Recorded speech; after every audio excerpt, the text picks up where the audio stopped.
And then we have a sink that is, I'm not even joking, it's this big in our bathroom. So we never use that. Kent keeps his toiletries in there. Hey everyone, it's Natalie, also known as Knitty Natty. Welcome to episode 199 of the Love and Stitches podcast. Next week, we are doing a live 200th episode.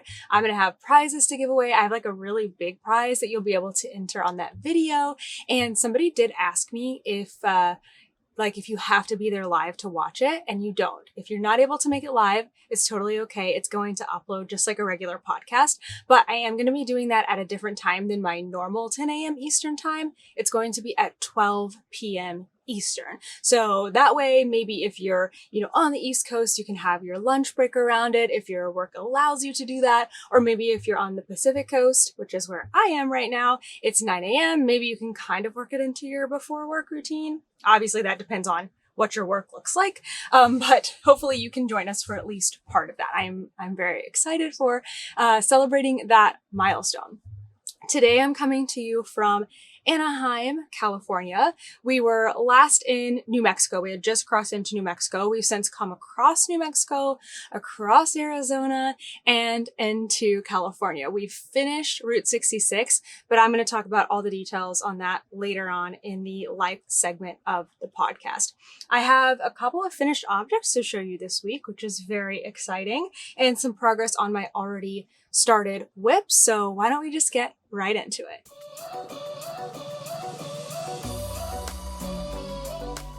This is really nice here today because I actually have windows open. I don't know if you can tell, this is a bug screen here behind me. So this window's open, that window's open. Hopefully we tested the sound, but sometimes you just never know until you start. So hopefully it's all good. There was some yard maintenance going on in our campground here today. Oh, I didn't tell you where we are. So we are in the, I think it's called the Anaheim RV Park, maybe. It is the closest RV park to Disney. It's a mile walk away. So after today, we're going to be going to Disneyland for 2 days. So I'm very excited about that.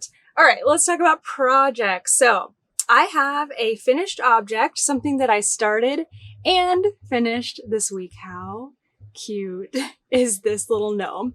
So on Saturday, we had a membership class with Sarah Shira of Imagine Landscapes, and we learned how to make little Noah the gnome here. This pattern is actually called No Fun, like Gnome Fun with the G in front of the gnome. She has so many fun names for all of her gnomes, but we just did the one Noah in the class, but there's two other gnomes in that pattern. So I have that linked as a project page for the pattern. But we had so much fun in the class. It was a 3-hour class, and we'd already had an interview with Sarah in 2 weeks ago in the membership. And then we had our class. So it was super fun because we got to know her and then we got to learn from her, and she's a fantastic teacher. So if you ever see her at a retreat or at a festival or something and you're thinking about taking a class from her, I would definitely recommend it. Even if you're like me and you're somebody who doesn't really lean towards making toys, I feel like I still learned a lot from her, and her personality is so good that it was just a really fun class. And I really like that I got to complete something during the class. So that was really fun. Okay, so when we got ready for the class, I took a few pictures throughout. I had some scraps and leftovers ready. So I had needed 3 colors. So I had some leftovers from socks. Actually, the stripy ribbed pair of socks that I completed early in this month is the body here. So see how it's 2 colors. So this is actually from self-striping socks. And then I just kind of made sure that the arms were the same color. This is also from that same bit of self-striping, but I just used, one color, the pink. And then the beard and the little arms, one is green, or the little hands, one is green, one is pink, is from one of my Hexie colors here that I'm going to show later on. So that was kind of nice because I got to use up little leftovers. And those little balls of yarn that I had were things that I had wound off because I couldn't use them. They're not the final leftover, which is a larger ball. It was okay, I have to wind this off for my self-striping yarn to get to the next stripe for the pattern. So they were kind of almost useless for me, at least. Like, they weren't going to be very useful scraps, but then it felt really good to actually get to use them for something. And then, well, actually, let me talk about the pattern. So what's really fun about these gnome patterns, they're all slightly different, but from the tip of the hat down to the body and the bottom is all one piece. So all I had to sew on were the little arms and the little beard, which for something that can be very finicky, it was not that finicky. Okay, back to using those leftovers. Something that I really liked, again, about Sarah and just her teaching style and everything, is she really got specific about how to stuff your gnomes. This one is really tiny. So the pattern is written for worsted weight, I think, or DK, but all I had was fingering, and I could have doubled and held the yarn double and made a DK weight, but I really wanted something very tiny. So I did this with my DPNs, my sock needles. You can do it with magic loop too. And made it really, really small. But actually that turned out to be even better because I don't have any stuffing, like traditional polyfill stuffing here in the van, and didn't really make sense to go buy a bag. So Sarah taught us about all these different materials that you can use as stuffing, basically things that you might already have on hand that you can recycle with, or even like there's weighted stuffing in the bottom so that it doesn't, tip over super easily. I probably could have added a little more weight to mine. So what I did, and I have a picture of this too, is I stuffed it with my leftover yarn. So after I had already knit everything, I still had those bits of leftover yarns that I knew I wasn't going to do anything with. So I cut them into strips, like maybe 4 to 6 inch strips, so they would be smaller pieces, and then use them to stuff from, like, I would say, I don't know, maybe here up. And then in the bottom, I just have a quarter.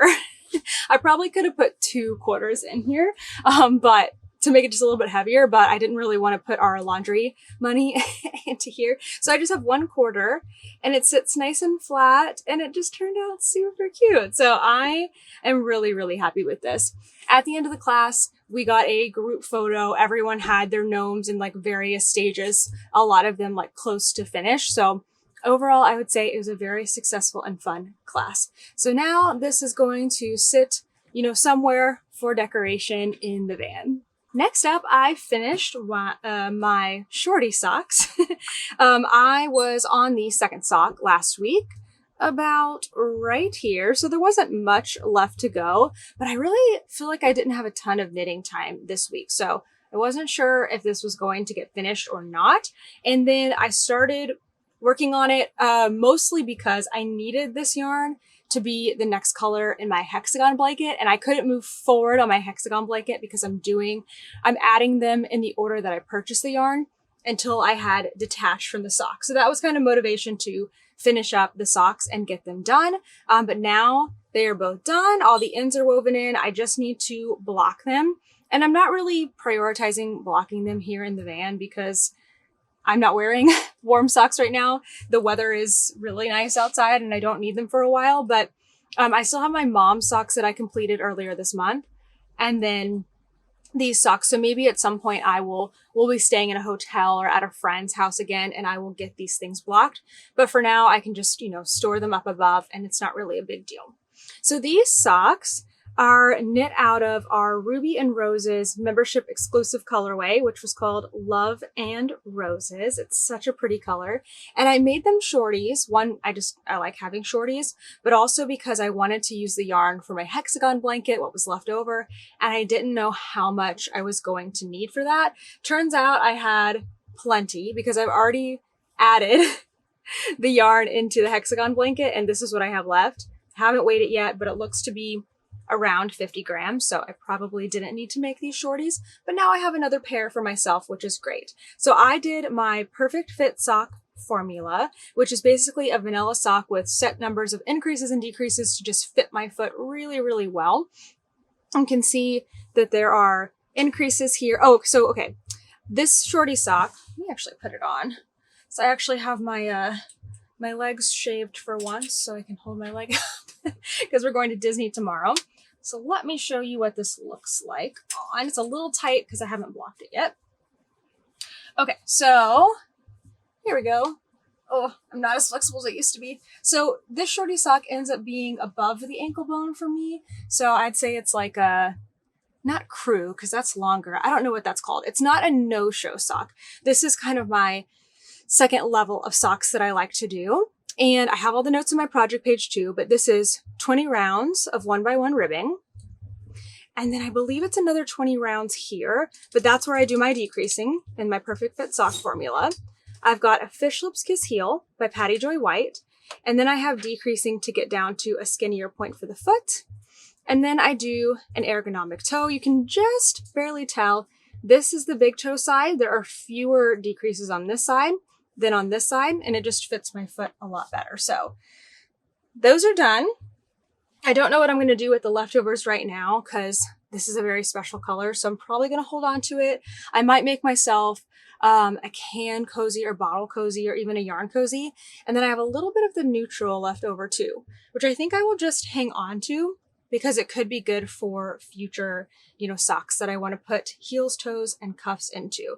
What did I do? Oh, see, for these, I didn't do contrasting cuffs. I just did the heels and the toes, but I might have been able to make it with 20 grams. So another pair, a project finished. Feels nice to have some finished projects coming out here, especially since some of my other ones are going to be longer term projects. Next, let's talk about my tessellated pullover. I am very, very behind where I want it to be. I really ideally wanted to be like finishing this thing this week. I am nowhere close. I haven't even finished the front and back, but you know what? It's okay. I will get it done when I get it done. It's just hasn't been happening, but I have made some good progress. Let's see. Ooh, I'm about to lose some stitches. Hold on. So this week I continued my work on the front. So I was right here where my beautiful tatted marker is. I finished all like the larger part of the front, and then I started working on the right front, which will go right here. Actually, it'll be a little more like that because this comes over as a drop shoulder. And I think, I actually haven't measured yet, but I think I'm at the point where I can stop working on the right side, come back over and do the left side, and then I'll be able to come back and do the back. So at this point, you've heard about the sweater a lot. I am into my second ball of spin cycle yarn. So this time I had to hand wind it because I don't have a ball winder or a Swift here in the van. There's just one, there's not enough space really to store it. I probably could store it if I really needed to, but the second problem is there's not enough space to actually do any winding. There's just nowhere wide enough for my Swift, nowhere wide enough for my ball winder in a consecutive stretch, so it didn't make sense to bring it. So I hand wound this, and what that ended up being like a good thing. Even better than I thought it would be because I was able to see all of the colors as they came through. So as I was winding this skein has ended up being pretty different from the first one. There's some really bright yellow colors in here, and those ended up being in the middle. They're really cool. They're not, like my first skein had this like orangey golden yellow. There's none of that in this one. It's mostly just this like a really bright kind of icy yellow. So I thought that might be fun to include in my sleeves. So, but I don't want the top of my sweater to look super different. So my plan right now for managing my spin cycle yarn without driving myself crazy trying to make it all match, I'm in gray and blue right now. Bluey gray, gray to blue. So that's where I finished the first skein of spin cycle. And that's where I decided to start this one. It had blue and gray on either end, so I just started with the end that I finished winding with, and that should get me through the back as well. And then my plan is to, because like imagine a blue sandwich. There's blue and gray yarn, and in the middle there's yellow and pink. So my plan is to actually, once I'm done doing the front and back and all the blue and gray, I'm going to reverse wind it or just wind it again to reverse the color order so that all the yellow and pink will be on the inside and I'll have blue, all the blue and gray again. So I can start my sleeves blue and gray and then get down to pink and yellow to finish. I think that will be really cool. It will probably require me to cut out some of the blue and gray segments once I get into the sleeves, but that's all right because I'm probably going to be cutting my yarn and alternating back and forth between the sleeves anyway. That will all make, if that doesn't make sense now, it'll all make more sense when I'm actually getting to those sections of the sweater, so I will share that more once I've done more of it. If you can hear another louder noise right now, there's a truck that just pulled in, so I closed this window to see if that helps. But hopefully it will go away soon. All right, I think I just have, oh no, I have 2 more projects to talk about. I almost forgot about this one. So yesterday when we got here to Anaheim, which is in the Disneyland area, Kent surprised me. He had brought this project bag from home. I did not pack it because I packed my project bags very pragmatically. I only had 1 sock bag, I had 1 medium-sized bag, and I had my float tote because I already had this project in it. So I didn't bring anything extra, especially not like sort of one-time use things. And so we were getting ready to go to downtown Disney, and Kent pulls this out and he's like, look, I've been carrying this around for you so that you can have it when we go to Disney. So I immediately put my socks into here, and I'm very grateful. That was very nice of him. So this is a bag from Malia Made It, who is a self-striping yarn dyer. I'm not 100% sure if she's still making bags, but at the time she was making bags and self-striping yarn called like Disney Princess Parade. And I got this, and so very, very cute. This is a really functional bag for carrying around, walking and knitting, because you can drawstring it closed, but there's also a ribbon here with a snap, which is really nice because then I don't have to fuss with like finding a way to attach it to my purse. I don't like attaching by drawstrings because then they twist around. So the ribbon is really perfect for that. So in here, I have my Leading Men Fiber Arts sock. I am so close to the end. I kind of wanted to have this finished for this week's podcast because look at this, I'm already decreasing for the toe. But I'm just not quite there yet. But I need to or want to get this sock finished. This is sock 1, but in between sock 1 and sock 2, I am going to take this yarn and make my next hexagon for my hexagon blanket, which I will talk about as my next project. So I need this one done. Kind of like the other socks that I just finished. I needed them finished so that I could add my hexagon. So as soon as the toe of this sock is done, taking a pause on the socks, adding the yarn to the blanket, and then I will cast on sock number 2. So learning from my first pair of socks, which where did those just go? I've put them somewhere. Oh, they're literally right here. So learning from these that I did shorties with, knowing that I was going to make socks and then put it into my blanket, and realizing I have so much yarn left over, I decided to just go for a long sock for this one. So these are also for me. This is a special Leading Men Fiber Arts yarn that we dyed at the studio. It's called Knitty Natty. You can still pre-order it through October 12th. I just wanted to make myself something I could remember with it. So these are also perfect fit socks. These ones are really nice and long. They still have a 20 round cuff, and then I don't remember, maybe 60 something rounds in the leg, still a fish lips kiss heel, and I'm working right now on my toe. I did not get the minis that come with the set, Kinergy and Toaster. So if you order the set, you will get 2 mini skeins, but I like how it looks like this as well. So those will be getting finished today. I'm even carrying around with me the crochet hook that I need to make the hexagon. So I had that all with me when we went out for drinks and dinner last night in case I got the sock done. So we're just going to keep this packed up like this, and I'm going to take it out with me later today. Okay, last project of the day is my Hexie blanket. Look, it's growing. Okay, so we started out here. This is going to be the center of the blanket, and I have been working my way around this way. Like, wait a second. So I had done this one a couple weeks ago. I added this one last week, and now I'm into a much better rhythm. I'm understanding how to join everything. Eventually, I'm going to get to the point where I may time myself on these hexies and just kind of, get an idea of how long it takes to add them.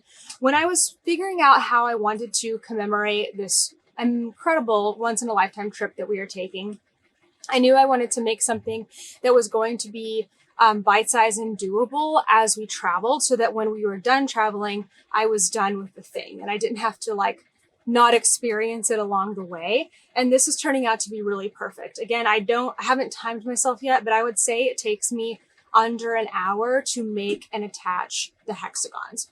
So this pattern is the Summer Fade Hexie Blanket by Mallory Crawl, but I have made several changes to it. Since I've gone over those in the past 2 podcasts, I'm not going to like say them every time, but I do have them in my project page. Essentially, I have changed the last 2 rounds and added an additional round so that mine are bigger.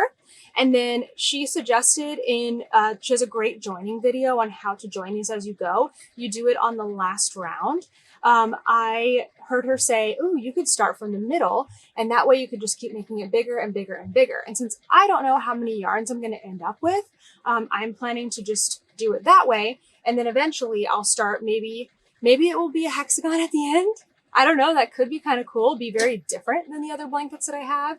Or maybe I will at some point like edge it off and make it more rectangular. I don't know yet. I just realized that I didn't bring over my labels for the yarns this week, but I have good news. I'm pulling up my Ravelry project page right now because I have been adding the notes. Yeah, that is just too loud, isn't it? Hold on just a second. Let me just... Is that better? That seems to be a lot quieter. It's a little darker, but it seems to be quieter. I don't think you need to worry about your window, okay? Don't worry. Okay. So, what was I just saying? Oh, the yarns. I have been adding them to my Ravelry project page. So I've been posting them on my Instagram stories already, if that's a place that's like, you know, you're already on and you want to look on Instagram, but I decided to add them to my Ravelry project page too. And I'm going to stay disciplined and do this for as long as possible. So in like the notes segment of the Ravelry project page, if you go to the bottom, it says 1, Tennessee, just a girl and her dog, Plum Island. So basically it's the Hexie number, the state that I was in, that I got it, the dyer, and then the colorway name. And I have that for all of the yarns. So I'm just going to reference that real quick. So we started with this one this past week, and I got this yarn in Kentucky at Rebel. Is that right? Rebel. Ken's watching me like waiting for me to say that wrong again. But I got this in Kentucky at Rebel. This is one of the owners, Sarah, who dyed this. Her yarn line is called Sarah Dyed. As far as I can tell, you cannot order this online, only in the store. And this colorway is called Fluorite. Then I went over to our next state, Indiana, and I got this one at the Clay Pearl in Nashville, Indiana. This is Color County Yarns, and it's also dyed by the yarn owner. And this is called Naked Ladies, which I think is maybe a flower or a plant. And then that brings us to this yarn, which you may recognize from the socks here. And this yarn I got in Indiana as well at Ruby and Roses. She doesn't have a like a brick and mortar store, but she has her dye studio, and sometimes she does open studio times. And so this color had to get added into there, and it's called Love and Roses. So that's where I'm at this week. So my next one, moving from Indiana, will be Illinois, and that will be the Leading Men Fiber Arts colorway, which is why I'm at a pause right now until I get those socks finished. In addition to having the list of all the colorway names and where I got them from, I'm also taking pictures as I finish each one. I'm already doing it for Instagram stories, so I figured I'll just upload them to Ravelry. So if you scroll through my pictures on Ravelry, you can see a little caption underneath that has the same thing: the number hexie it is, the dyer, and the colorway name, and also the state. So it's been very, very fun. Somebody asked me, am I going to just have 50 hexagons? And I am not. So there was 1 hexagon for Tennessee, 2 for Kentucky, and 2 for Indiana so far. Some states will just have 1. Some states actually are like, Oklahoma is going to have a bunch because I got a ton of minis. I think there's going to be like 10 for Oklahoma. So it just depends on the state and what I'm doing there. But my hope is to add these in order, so it's literally a commemorative thing of our trip. So there will be definitely more than 50. I'm thinking there's going to be at least 100, if not more, but we'll just have to see what happens. Real quick, I'm very excited to share with you that today's podcast sponsor is Twice Sheared Sheep. I love having a Yarny sponsor because makers supporting makers just warms my heart. If you haven't been on the Twice Sheared Sheep website yet, you are about to go down a rabbit hole. They are a one-stop shop for all functional needs for knitting and crochet. Their motto is stress less and knit more, and they definitely put the fun in functional knitting accessories. Today, I wanted to share with you some of my favorite things, like these row counters. I'm going to show you how to use them, as well as these increase and decrease counters. Twice Sheared Sheep carries a variety of different snag-free markers, fun little stitch markers, scissors, containers, and so much more. So these row counters are very versatile. You can use them not only to just count rows, but you could count repeats, you could count decrease intervals, you can count a number of things, and you can do it without the mess of having an additional counter that you have to dig through your knitting bag for. Everything will be right there on the needles. Just make sure you keep an eye on the size when you're purchasing. The small goes up to a size US 4 needle, the medium goes up to a US 8. The row counters also come in large, which goes up to a 10.5 needle, and extra large, which goes all the way up to a US 15. And if you're a crocheter and you have an ergonomic hook and you don't mind a little jewelry dangling off, you can also use them when you crochet. This is one of the circular row counters. You can also get the straight ones that dangle, but this is kind of nice because it doesn't hang down quite as low. So on the first row, I'm going to find my number 1. And go ahead and pick that one up. So I have number 1, and I'm going to slide that one here on the needle. So I know this is my first row, and then just carry on. Okay, now I've come back around, and on my next row, I don't have to really fuss with anything. I can actually just use my needle to dip into that number 2, slide the number 1 off the left-hand needle, and now I can very easily see that I am on row 2. This counter will take you all the way from 1 up to 10. That's what that 0 is. But if you want to go even beyond that, this clever little clip can be used to track repeats. So if I'm on the first repeat, I can just tuck my little clip into repeat 1. And then after I work all the way run 1 through 10, and I want to count beyond that, I can just keep moving my clip down and it stays nice and out of the way. I can still slip it on my needle. If you're looking for something a little more low profile, or maybe you don't need to count, every single row, but you do want to keep track of maybe increasing and decreasing, these markers are going to be perfect for you. These are the increase and decrease markers. They're a little bit shorter than those row counters. These also come in multiple sizes, from a small that goes up to a US 4, all the way to an extra large, which fits a US 15 needle. I'm working on a toe decrease for socks right now, and so I'm alternating between a knit round and a decrease round. So I got my little puppy paw out here. So I can see that the round that I just worked was a knit round. So what I'm gonna do is dive into the little decrease circle there. And I can make my decrease for my sock toe. And I can see that I've just worked a decrease, and then I'll work all the way around. I've come back around and I can see I just worked a decrease. So just like before, I'm gonna go into the knit, slide that off, and then I know I need to knit this round. These little increase and decrease markers are lifesavers when it comes to doing raglan sweaters, because I always get confused what I'm supposed to do, and it's so easy just to flip in between them. So you can put one at every little corner of your sweater, and it really saves you from having to frog back. Okay, I said I'm going to share with you 2 of my favorite things, but also these extension cords are the best. So if you know me, I like to stop working on my sweaters many times throughout the project and take it off the needles and block it. And having these extension cords that are like the Try It On tubing is perfect. But look at this. These are different sizes.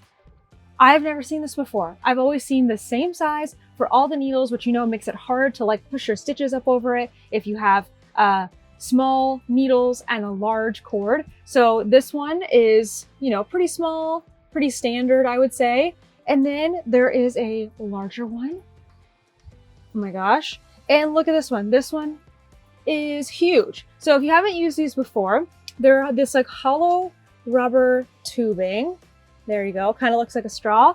You pop this on the end of your needle and then you slowly slide your stitches off until it's all on here. Then you can try on your sweater or whatever it is. You can even use these for sleeves. It's a much more flexible way to hold stitches. They're awesome and I love seeing them in different sizes. All the things that I showed today from Twice Sheared Sheep will be found linked down below, as well as their homepage of their website. And they're still taking pre-orders for their 2023 Advent box if you want to join in on the fun. Thank you again to Twice Sheared Sheep for sponsoring today's podcast. Now, back to the show.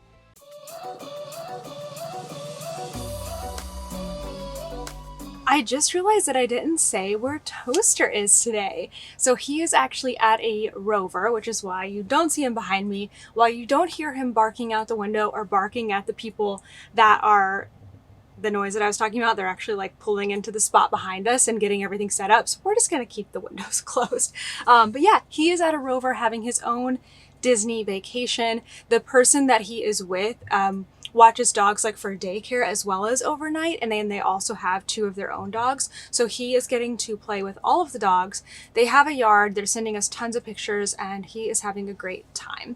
Last night they sent us a picture of him in bed with 2 other dogs, and I'm like, well, hope you guys find a place to sleep.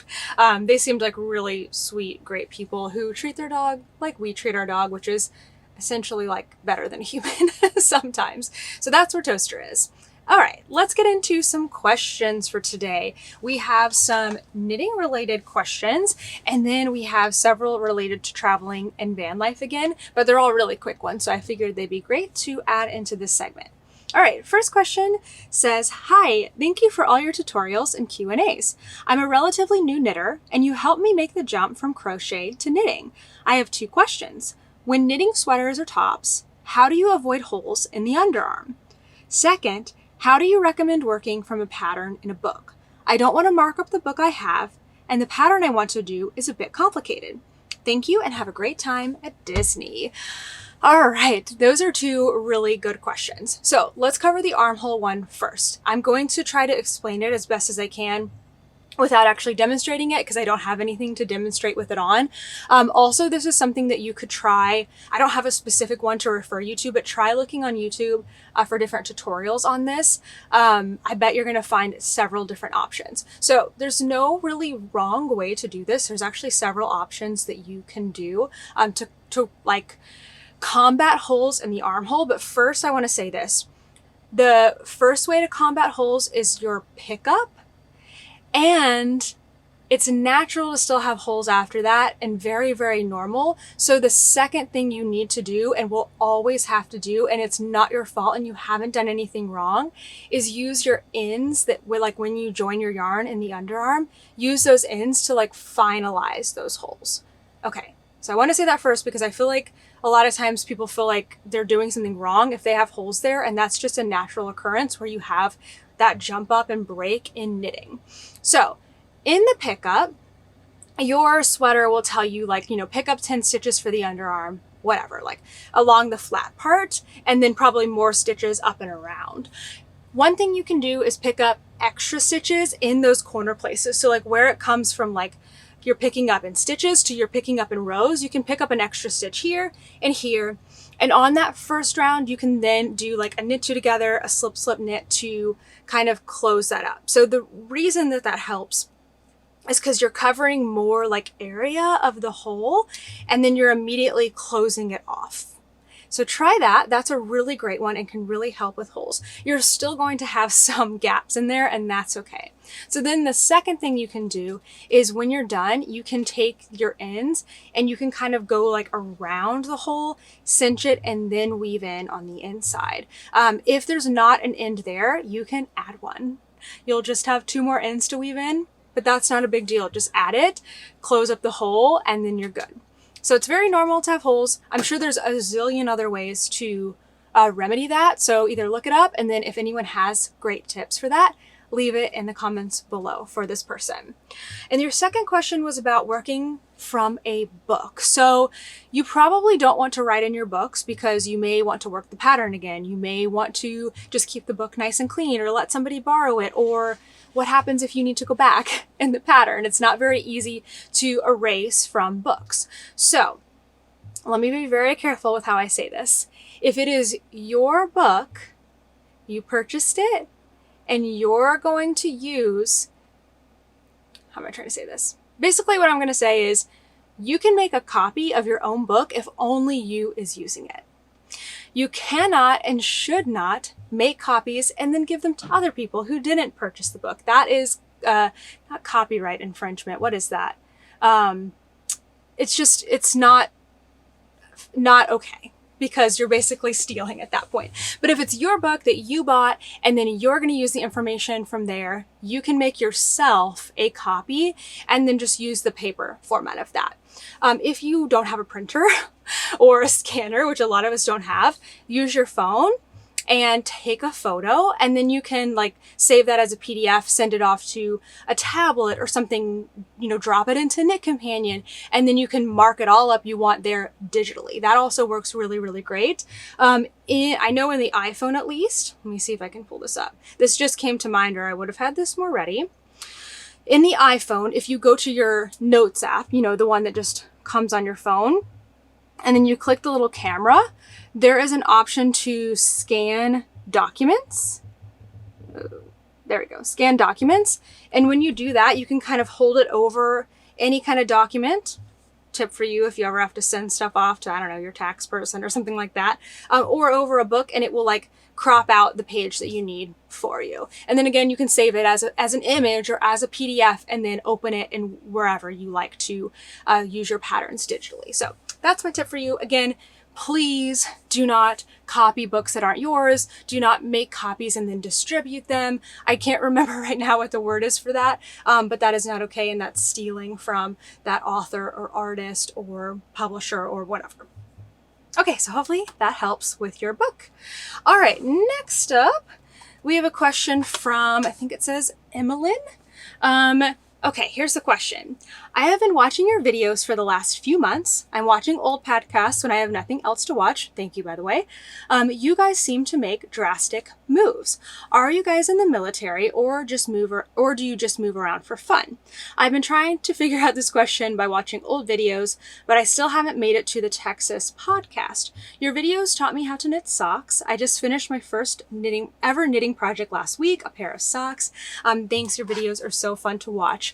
Oh my gosh. Okay, so much to react to in this comment. Okay, so congratulations on your first pair of socks. That's a really, really exciting. So let me explain the whole moving thing. No, neither one of us, either myself or my husband Kent, are military. We have made two big moves in the last 3 years. So the first one was from Texas to New York City.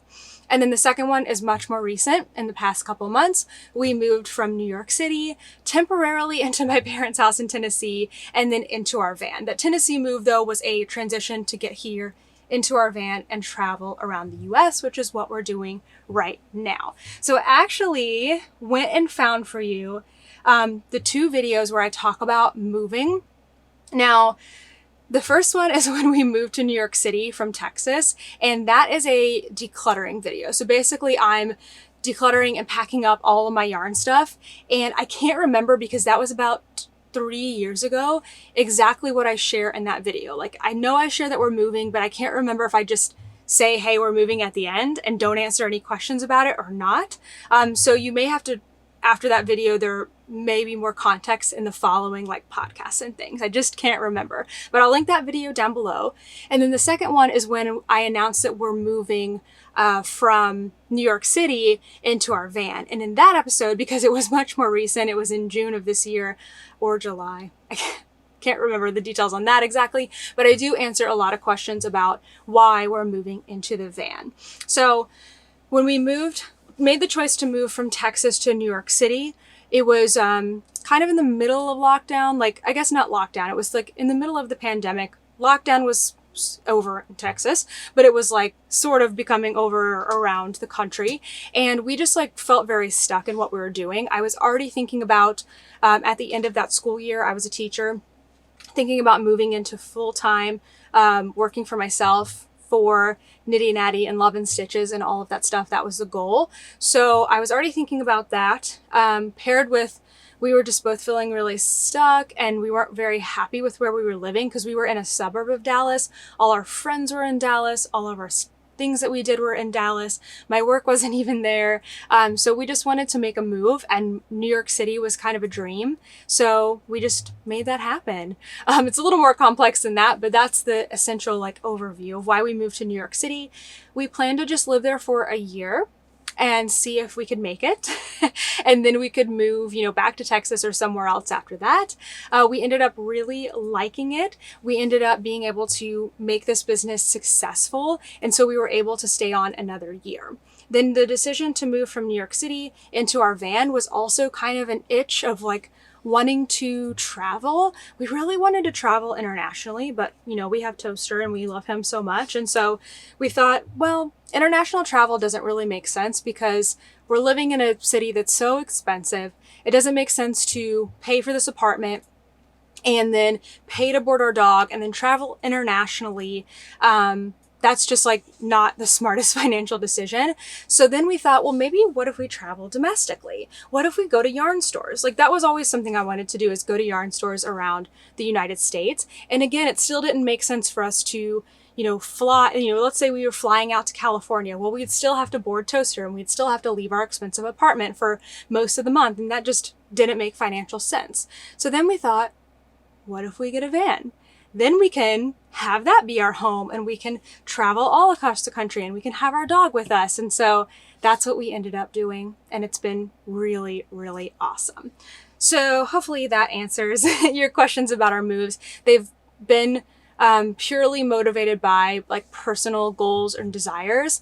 And I feel really lucky to be able to do that because I know not everyone can just pick where they want to move. I remember, so before that, actually, when I was going to college in Tennessee, and I grew up in Tennessee, I moved to Texas for a job, but I'd never been to Dallas before. So my whole life, I've kind of been moving, taking risks that I didn't even realize was like that unusual. And it is. So I feel very lucky to be able to do that. And we were just in Dallas. I lived there for 7 years. The first 3 years I lived with my roommate, Brooke, who is also a knitter and crocheter and a yarn dyer. And so we were reminiscing. We went to dinner and then we drove by our old apartment and she was like, oh, you know what's crazy is that's the longest I've ever lived somewhere consecutively.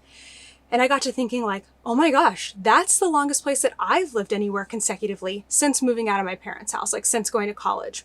I moved every single year in college. After college is when I moved with my roommate, Brooke, into our apartment in Dallas. We lived there for 3 years. That's the longest I've ever lived anywhere.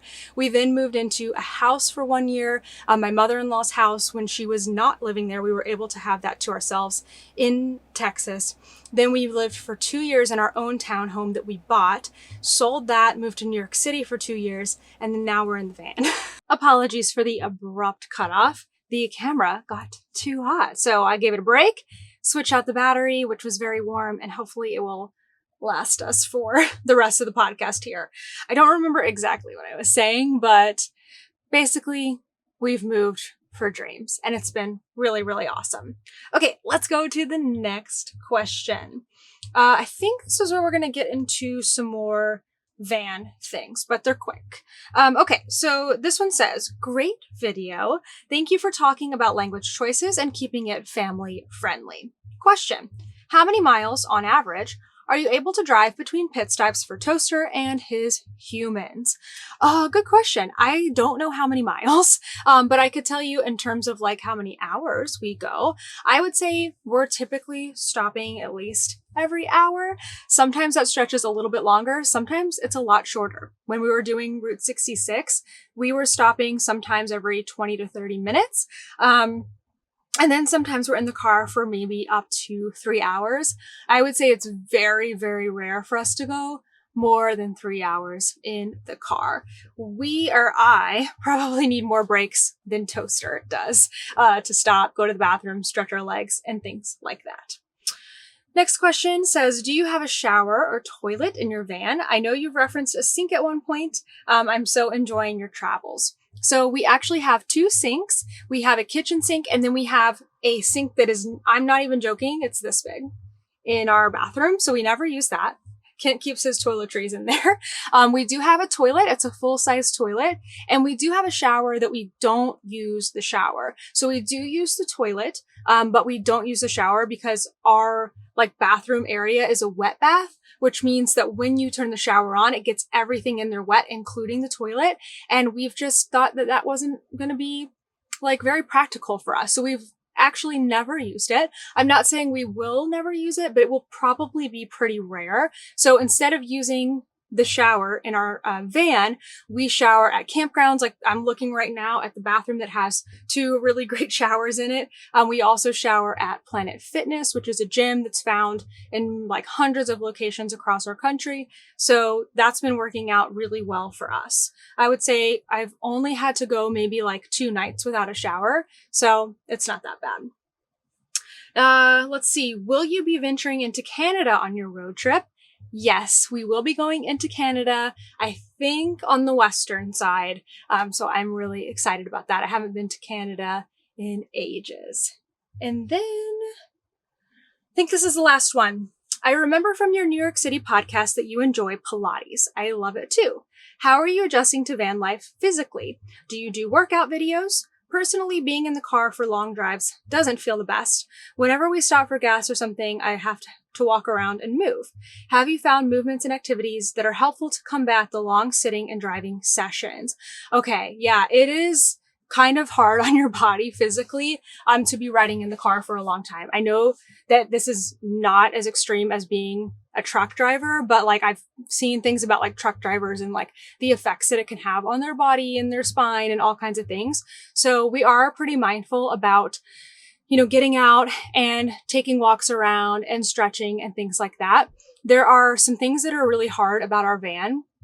One is the steering wheel placement. It is so far away. When I'm driving, I have to scoot up to where my shin is touching the dashboard to get my arms even bent like this. If not, I would have to have my arms completely straight to steer, which if you've ever tried to drive like that, you don't have a lot of control, and it's very, very tiring on your arms and extremely uncomfortable. So I have to sit really, really close so I can bend my arms at all to drive. I don't drive a lot, but I drive maybe once a week or so. And then sitting in the passenger seat, I can wiggle around a whole lot more. The one thing that I'm finding is the muscles around my tailbone are hurting. I've been trying to research that, but that was happening in New York before we got in the car. So I think that's more to do with just sitting for a long time, but I'm keeping an eye on that. The other thing that's really difficult is working, because when we had our desk set up, I was able to keep my computer. I had 2 screens. I had my laptop and a monitor. I was able to keep those at eye level. And then I had a separate keyboard that I could keep my arms, at a 90-degree angle. Well, now I just have one surface. So I kind of have to choose, do I want it to be at the right height for my eyes, or do I want it to be at the right height for my wrists? So if I'm working like this, I can feel it after an hour. It's very uncomfortable. So I usually choose the right height for my wrists, and then I'm looking down at my computer. So that is something that's actually worse than just sitting in the driver's seat or the passenger seat for a long time. Now, we are probably needing to do more stretching and things like that, but we do work out a couple times a week. So Planet Fitness, where we use their showers, is also a gym. So I'm not able to do my Pilates classes because I figured it just wasn't worth the cost. It's pretty expensive to do Club Pilates, which is what I was doing. And there are a lot of locations, but not quite enough. And then you have to schedule them. And I kind of realized in order to get the membership that was you could go to all the locations in the US, it would only be worth it if I could go 4 times per week. And I just knew that wouldn't be possible here. That's what I was doing in New York, and it was amazing. And it was so great because I was walking 20 minutes there, doing the class, walking 20 minutes back. I had never been stronger. I never felt better. It was so great. And I can't wait to get back to it when we are stationary again. But for right now, Planet Fitness is great. They have, all the normal machines that a gym has. They also have this area at all of them called 30-minute workout, where it's a separate area, a lot less crowded. It has a set number of machines that you can do, like legs, abs, arms, and then in between you're doing little cardio things. So I usually do that, or I just recently am trying out an app where it has set workouts for you based on your cycle, which I think is really cool to kind of like pay attention to that. So I'm trying that out. I haven't decided if it's worth it because it's like $30 a month, which is extremely expensive for an app, especially when there's so many free resources out there. But I figured I would give it a try to kind of give myself a basis. So far, that's what we're doing to kind of stay active, stay stretched out, and stay fit. Okay, I think that was all of the questions for now. If you do have a question for me, just know that I'm not doing questions next week for episode 200. So if you do have a question, don't put it in today's podcast. I guess you can, because you know what? We'll look through both. Actually, you know what?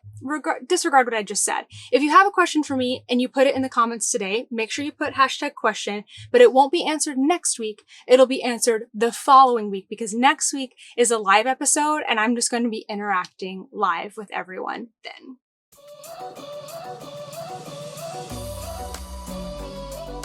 There, that's a little better. I don't know why I just thought to shut the shining light behind me, but now you can see my face a little bit more. Okay, I have some news to share. So first up, this week's new video is a yarn store tour at Unwind Fiber Arts in Lee's Summit, Missouri. So we're just getting to our Missouri tour, which we filmed almost exactly a month ago. We have so many tours to share with you. All the yarn stores can be so different. It's so much fun to get to share these with you. Tammy is the owner of Unwind, and she did such a great job giving us a tour, showing us all the special items. I sat down to interview her, and there's a giveaway on that episode. It's a pretty great little package, so definitely make sure you go and watch that one if you haven't already. The next week, we are going to be in Lawrence, Kansas at Yarn Barn. This is probably one of our most unique stores yet. It is also probably the biggest one. They have a whole basement of inventory because they do a ton of shipping. And if you're a weaver, you're definitely going to want to pay attention to Yarn Barn, because half of it is all knitting and crochet yarns, and the other half is all like weaving supplies. They also have a lot of spinning stuff, and again, they ship. So it's a great place to get all of those different tools from. So that will be coming up next week. Oh, and they have a 3rd floor with a classroom. Basically, they've been slowly acquiring all these rooms in the space that they're in for 50 years. I think they've been around. They have a really, really cool story, the owners do. You're gonna love that one. Okay, in non-video news, well actually this is still video news, but just want to mention once again that next week is going to be a live podcast. It's episode 200, so I want to celebrate it. It's still going to be on Thursday, October 5th, but at 12 p.m. Eastern time. So that's 9 a.m. Pacific time, 12 p.m. Eastern time. I think that means it's 5 p.m. in the UK, but double check me on that. And I'll be giving away some things, and we're just going to, I'm going to have my regular segments, but it's going to be a little more laid back, and I'm going to be interacting and answering questions in the chat. It will be a lot of fun. And I did have a question, and I know I covered this right in the beginning, but I wanted to make sure that I read your question and addressed it specifically. So Vivian asked, what if we can't join in live for episode 200?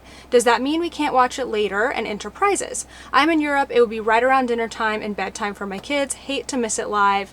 Thank you for another great podcast. So if you can't make it live, don't worry. I will have some things I'm going to be giving away live on the episode, but then I'm pretty sure, I need to finalize the details on this, but like my big prize that I'm going to be doing, I am going to have open in the comments, so you'll be able to watch it like over the next week, and then I will close that one. So you'll still be able to enter at least that big prize giveaway, and you'll definitely be able to watch it after the fact.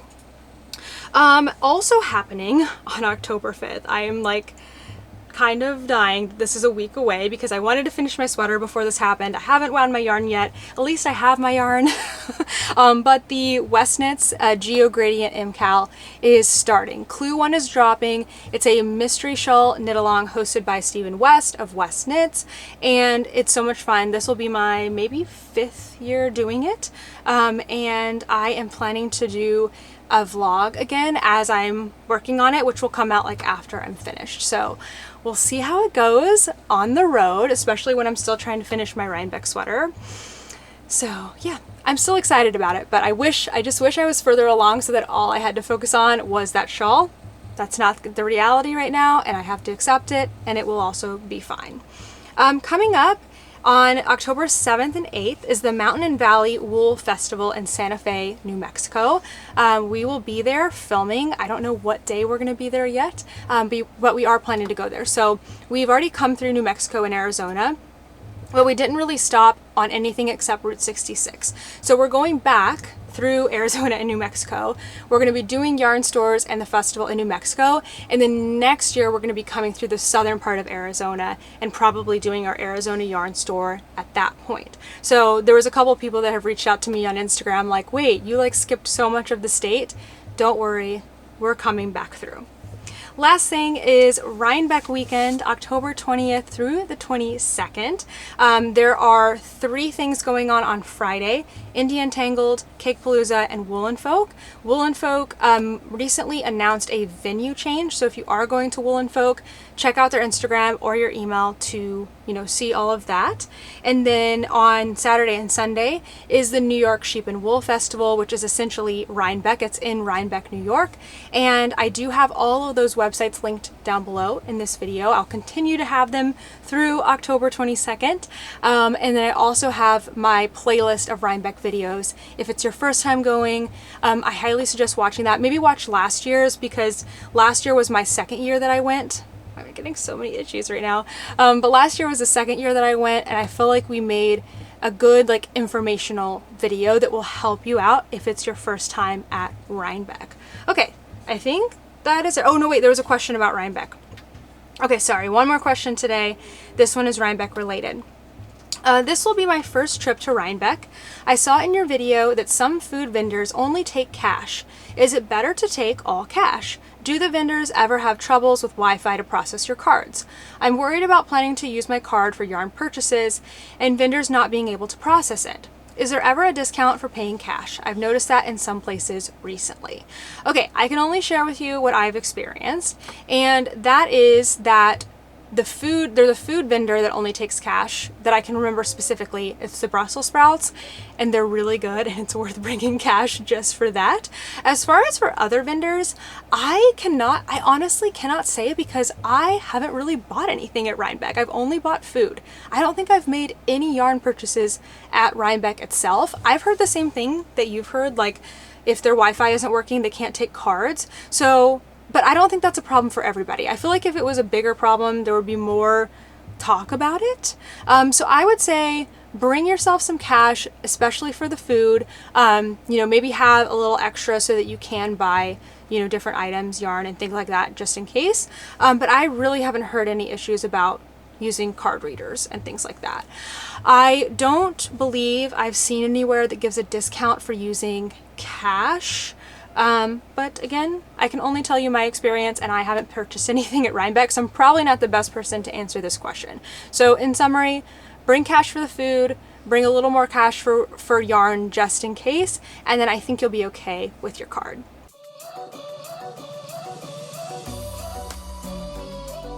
I have a ton of travel to talk about this week, so I'm going to need to rely heavily on the notes that I've put on my computer. So I apologize in advance for looking down so much, but I just can't remember the names of everything if I don't use my notes. But I do have a ton of photos and quite a lot of video to share this week to go along with the story. So this is going to be very travel heavy, but hopefully it will be interesting.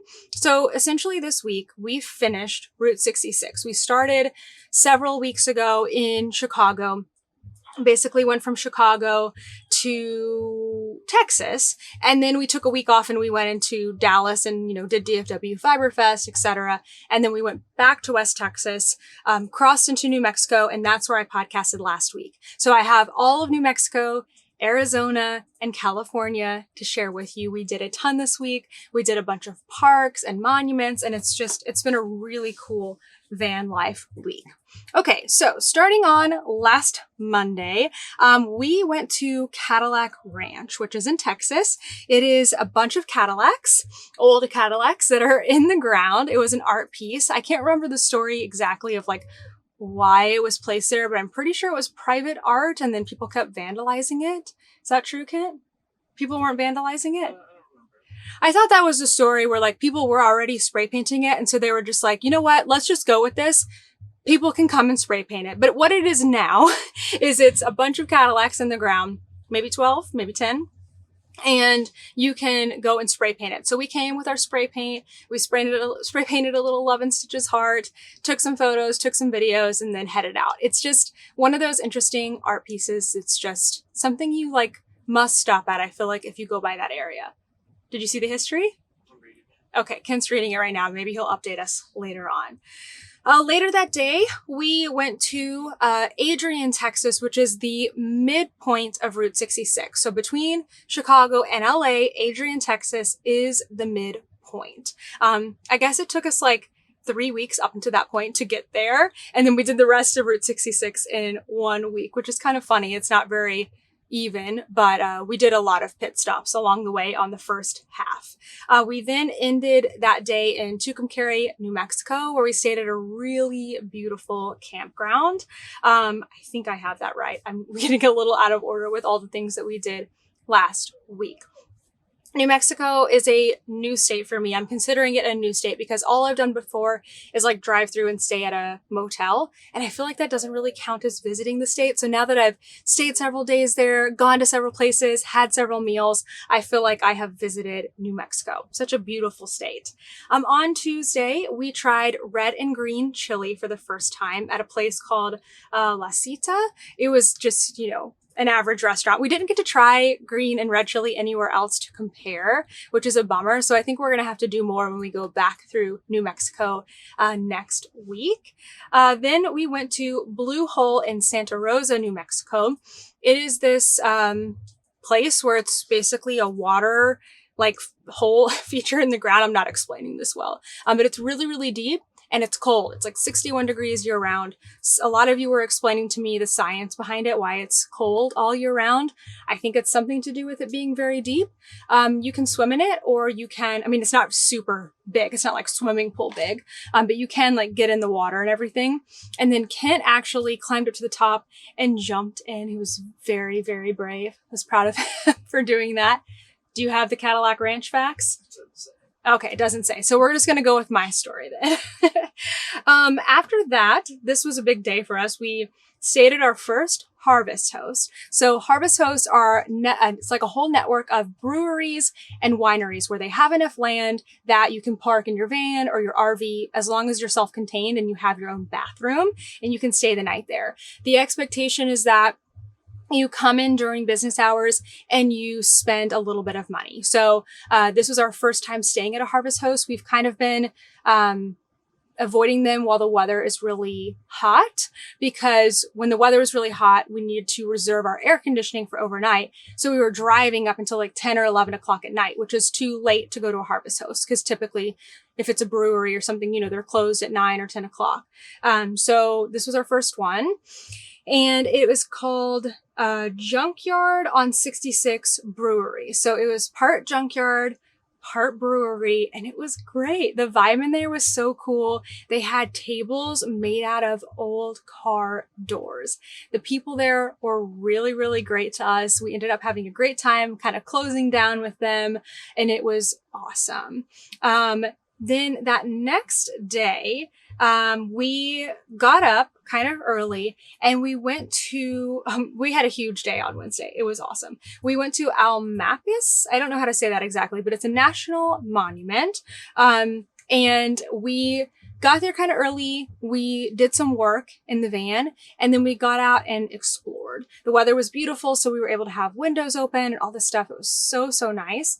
There are rattlesnakes there, apparently. We saw our first rattlesnake sign, so we made sure, you know, to kind of be aware of our surroundings and everything. But then we, you know, there was cactus, like it was just like beautiful sights and all this stuff. It was kind of the first taste of, you know, nature and going west and everything that we got to see. We did this trail that was like a really mild hiking trail. It was, you know, kind of all like grassy. We just went up and around this hill, but it was still really, really great. Let's see. Oh, and then we went back to our Harvest Host for lunch because they cook their own brisket there. And the brisket was very good. We had a brisket sandwich and some chips, ate on top of a car door. Perfect start to the day. That wasn't it though on Wednesday. We then went to Gallup, New Mexico, where we went to our first yarn store called Weaving in Beauty. So this is one side of the business is a gallery of weaving items, traditional weaving items. And then the other side is a yarn store. In the front was a lot of weaving stuff. This was mostly a weaving store. It was all churro wool, not all of it, but most of it was churro wool, which is very rough. It would not be for hand knitting, but it's great for weaving from what I understand. I think like, you know, like overcoat items or rugs and things like that are really great out of churro wool. And in the back, they had actually quite a lot of knitting and crochet yarns, softer things, smoother items there. They didn't have anything that was local except for their like rougher churro wools. So I didn't make a purchase at the store. But after that, we went to the coffee shop on the corner. It is called Gallup Coffee Company. It was super cute. And we got red chili mochas, which... well, I am so sorry. The overheating thing happened again. The only thing I'm doing differently today is using a new microphone attached to the camera, so I'm wondering if that is causing some of the problems. And in the 10 minutes that it took for it to cool down, I don't remember exactly where I was like finishing up with the mochas, but I know I was talking about the mochas. So anyway, the mochas were really hot, but they were also very good. But that's not all that happened in that coffee shop. They also had a really cute little area with all of these crocheted like potted plants. And then they had these hanging succulents that were really cute. And I decided to get one. So no yarn store purchases this week, but I did get a crocheted succulent. Isn't it adorable? I wish I knew what the pattern was, but there wasn't any information about that I saw. I can tell that this is probably like sugar and cream. I don't know what these other yarns are. They're all different, but it's really cute. So we have this hanging on our paper towel holder. So it just like hangs in our kitchen and looks really, really adorable. So 2 little handmade items were added to the van this week, which just makes me super, super happy. Okay. After that, we went to a dog park that was just massive. It was so huge. Nobody else was in there. So Toaster just got to run around and have a great time, which was good because he had to be in the car for quite a bit of what we were doing that day. Wednesday is still not over yet. We went one more place and it is my favorite national park that we have been to so far.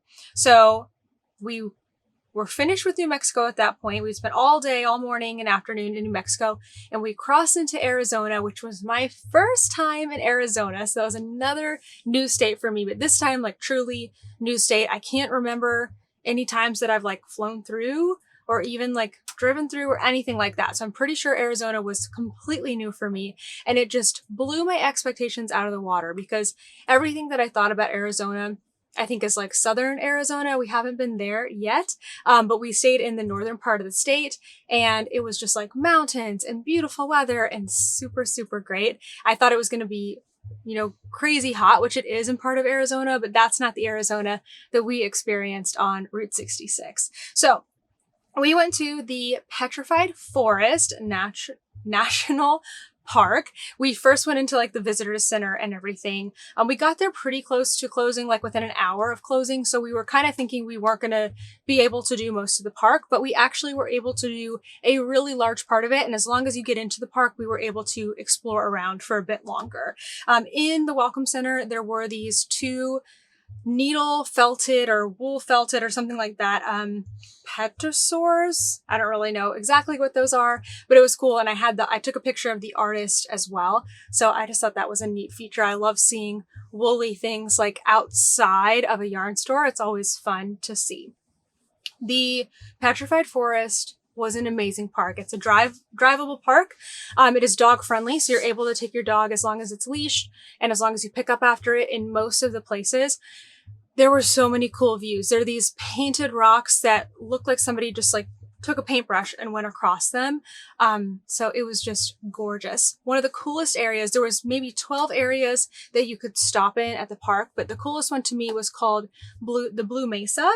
And it is this area of rocks that just looks like the moon almost. It just looks like another world, and you can hike it, and there's like a 1 mile loop trail, but just to get to the 1 mile loop trail you have to do this really steep decline, and it was a little bit rough, I will say. It's not super you know, if you have any issues with mobility, or if you are just like not in great shape, it might be really difficult to do. It's also kind of dangerous. Like I was surprised there weren't as like more railings or anything, but we took Toaster. He handled it the best out of all of us. We did this like hairpin turn, came straight down, and then that 1 mile loop is much more reasonable. We ended up not doing it because the sun was starting to set. We wanted to see more of the park, but we were proud of ourselves for going down into the Blue Mesa and coming back up. It was very, very cool.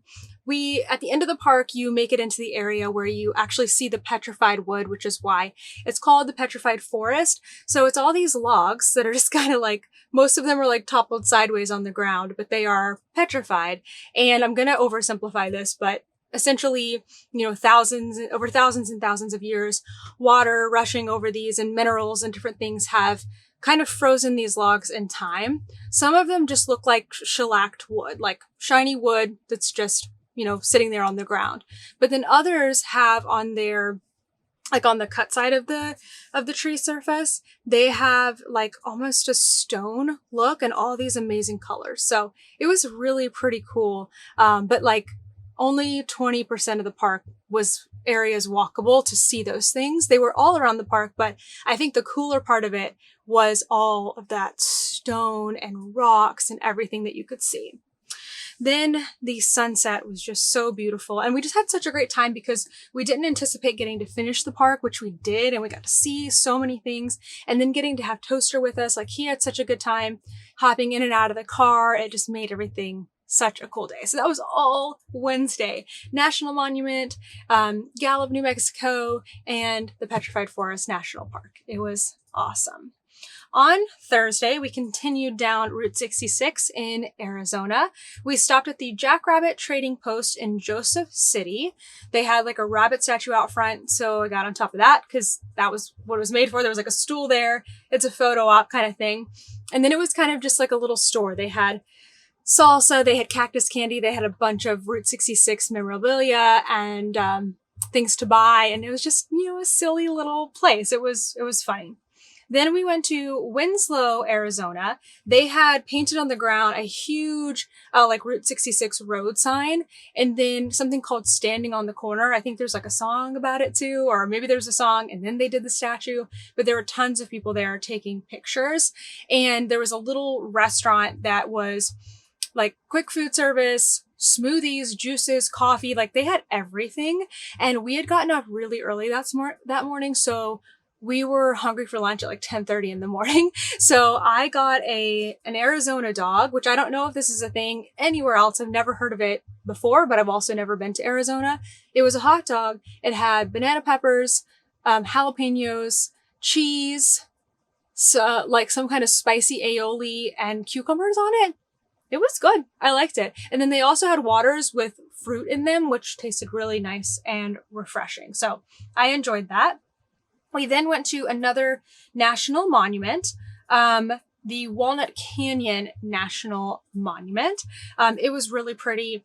There was a nice little like short walk around that we did. This time there was lots of railings because it was very, very steep. But it was a completely like different view than the petrified forest that we were in before. This had all, I'm not sure if they were pine trees, but they were definitely more what I think of as the Pacific Northwest kind of, you know, vegetation and everything. It looked completely different and something that I did not expect to see in Arizona. We realized that we were at a really high point of elevation. I don't know what we were at the Walnut, what was it called? Walnut, I have so many notes. Walnut Canyon National Monument. But I know at some point we were at 6,000 feet, which is higher than Denver, which is the Mile High City. So we were up really, really high.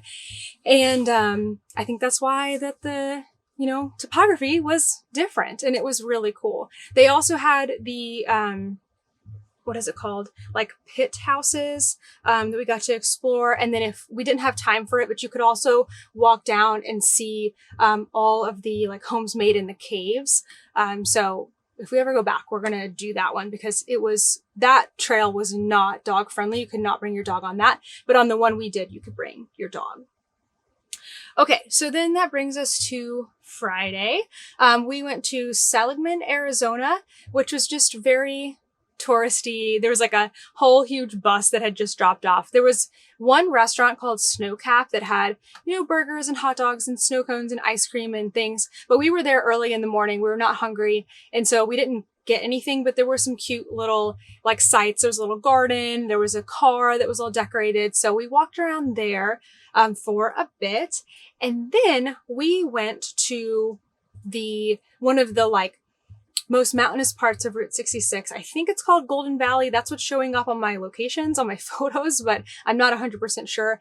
But it was just like, you know, up and down and like switchbacks and all of the stuff. But the views were really, really cool. And there was also wild donkeys.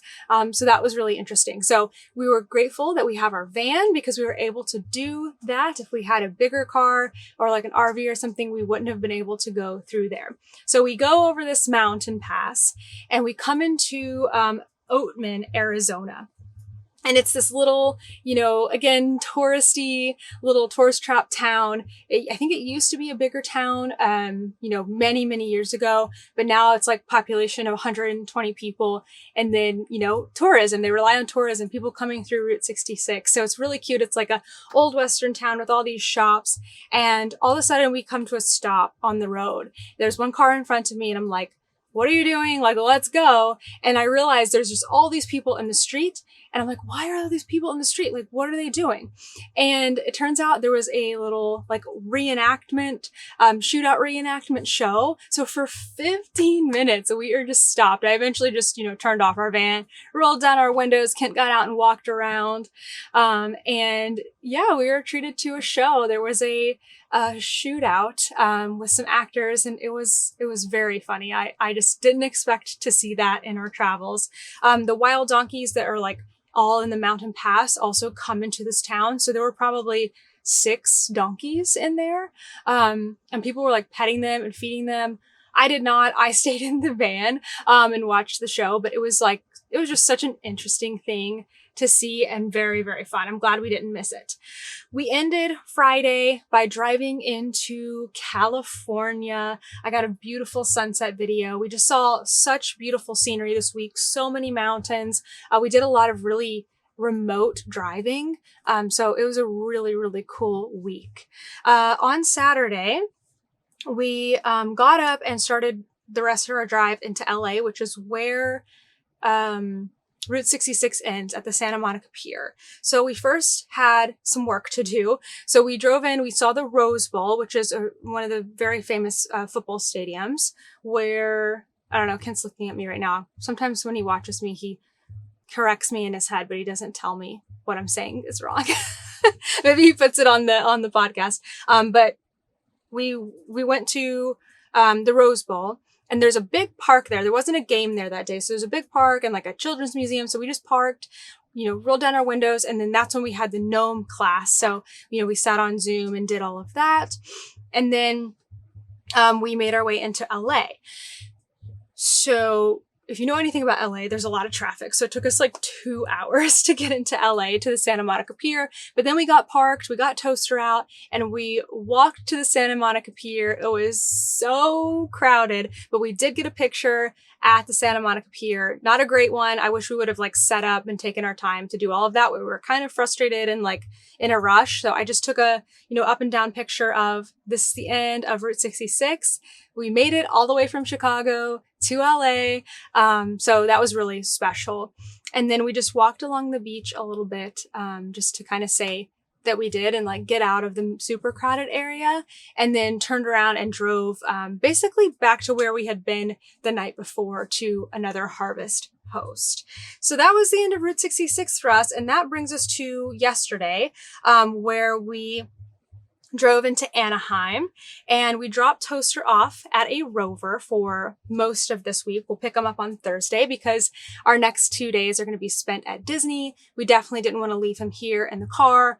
One, it would be a super long day. Two, if anything happened and our air turns off, which it tends to do sometimes, we would be able to get back to him, but not very quickly. So that just didn't seem like a nice option or a safe option. So Toaster is at a rover and he's having a great time. If the pictures are any evidence that we've been getting from them.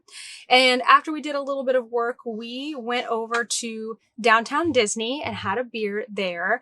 And then we went over to one of our favorite places in Anaheim, which is the Anaheim Packing District. It's basically a food hall. It's 2 floors. Is it 2 floors or 3? I think it's 2 floors. And there was a new bar. We haven't been to Disneyland or Anaheim in more than 5 years. So pre-pandemic, a lot of things have changed. And there was some new places in the packing district. So we went to this bar that looks like it's in a train car. So there's these little booths and then there's like a small bar at the end, fun cocktails, and the owner was there, which was cool. So Kent got to chatting with him. I like put my earplugs in and knitted, drank my drink, which was great.